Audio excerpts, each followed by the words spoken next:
We all know competition is natural, it's in our DNA. From the animal kingdom to the human world, we see it everywhere. Survival of the fittest, right? We compete for resources, for mates, for recognition. It's how we've evolved. But when it comes to human beings, things get a little more complex. We're not just competing for basic survival anymore. We're competing for success, for love, for a sense of belonging. And sometimes that competition can turn unhealthy, especially among women. Let's face it, society often pits women against each other. From a young age, we're taught that there are only so many spots at the top, only so many Prince Charmings, only so many opportunities for success. This limited thinking creates a breeding ground for competition. We start to see each other as rivals instead of allies. We compare ourselves to other women constantly. Are we prettier? More successful? Do we have a better social life? It's exhausting. And then there's the media. Oh, the media, movies, TV shows, magazines, they often portray women as catty, backstabbing creatures who are always in competition with each other. Think about all the reality shows that thrive on female drama and conflict. It's like they're telling us that women can't get along, that we're always at each other's throats. This portrayal is not only inaccurate, but also incredibly damaging. It reinforces harmful stereotypes and makes it harder for women to support each other. One of the most toxic manifestations of this unhealthy competition is the queen bee syndrome.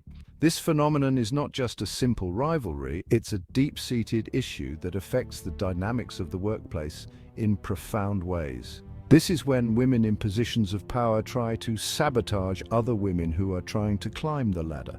They might feel threatened by the potential success of their female colleagues and as a result engage in behaviors that undermine their progress. Instead of helping each other out, they see them as threats. This mindset creates a hostile environment where trust is eroded and collaboration becomes nearly impossible. The workplace turns into a battleground rather than a space for mutual growth. They might withhold information, spread rumors, or just generally make life difficult. These actions are often subtle but can have devastating effects on the morale and productivity of the team. The constant tension and fear of sabotage can lead to a toxic work culture. It's like they're saying, I had to claw my way to the top, so you should too. This mentality perpetuates a cycle of negativity and competition, rather than fostering an environment where everyone can thrive. It's a mindset that says success is a zero-sum game. This kind of behavior is not only hurtful but also incredibly counterproductive. It stifles innovation and creativity as people are more focused on protecting themselves than on contributing to the team. The emotional toll can be significant, leading to burnout and high turnover rates. When women support each other, we all rise together. By fostering a culture of collaboration and mutual support, we can create a more positive and productive work environment. Encouraging mentorship and open communication can help break the cycle of the queen bee syndrome. Together, we can build a workplace where everyone has the opportunity to succeed. Section 5, social media's role in amplifying rivalry. And then there's social media, which takes this whole competition thing to a whole new level. It's like a highlight reel of everyone else's seemingly perfect lives. We see the carefully curated photos, the gushing relationship updates, the impressive career accomplishments. It's easy to fall into the trap of comparing ourselves and feeling inadequate. We forget that social media is just a snapshot, not the whole picture. Section 6, Unveiling the Roots of Female Competition. So why does this happen? Why do we sometimes turn on each other instead of lifting each other up? There are a few theories. One is the scarcity mentality. This is the belief that there are limited resources, be it love, success, or opportunities, and that if one woman gets something, it means there's less for everyone else. This mentality can lead to a sense of competition and jealousy. Section 7, Scarcity Mentality, believing there's not enough to go around. The scarcity mentality is like a dark cloud that hangs over us, whispering doubts and fears. It tells us that resources are limited, that opportunities are few and far between. It tells us we're not good enough, not smart enough, not pretty enough. It convinces us that we must constantly compare ourselves to others, always coming up short. It makes us believe that we have to fight tooth and nail for every crumb of success, every ounce of love.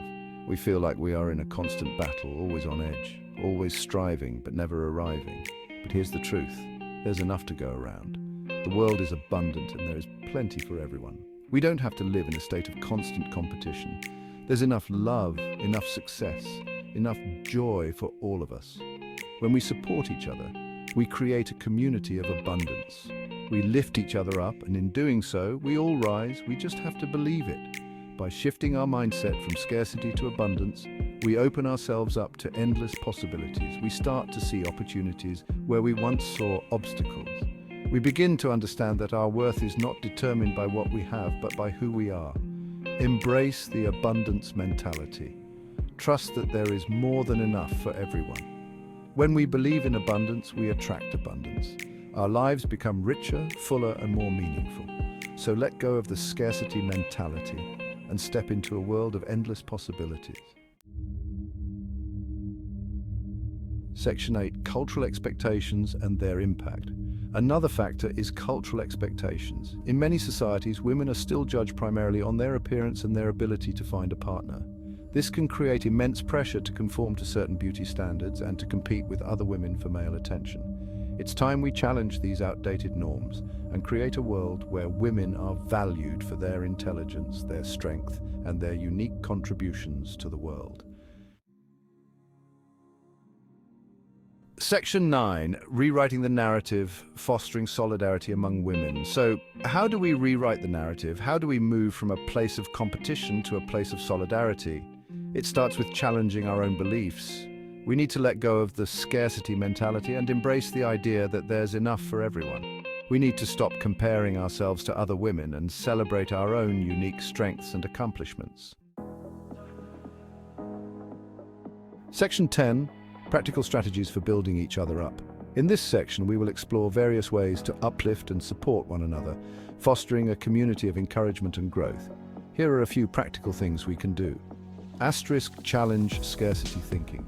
This means recognizing that the world is full of opportunities and resources. Instead of seeing life as a zero-sum game where one person's gain is another's loss, we can adopt a mindset of abundance.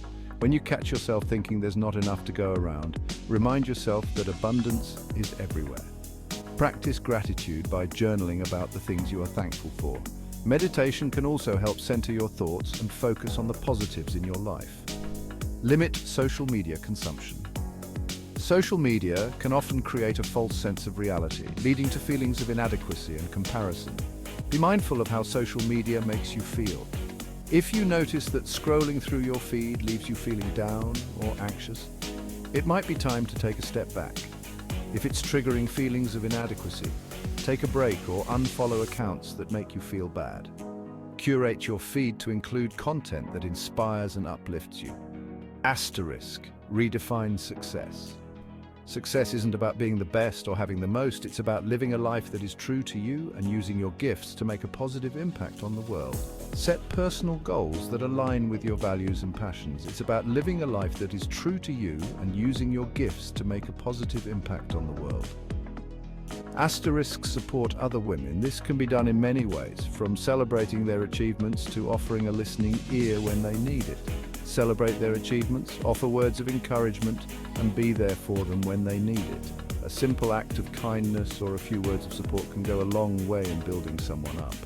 And be there for them when they need it. Remember, we rise by lifting others. By supporting each other, we create a stronger, more connected community where everyone can thrive. Let's make a conscious effort to build each other up every day. Section 11. Embracing collaboration over competition. When we support each other, incredible things happen. We create a powerful network of love, encouragement, and inspiration. We lift each other up and help each other achieve our full potential. Let's choose collaboration over competition. Let's be each other's biggest cheerleaders. Let's create a world where women empower each other to shine. Because when one of us shines, we all shine. If you enjoyed this video, please subscribe to our channel for more inspiring content.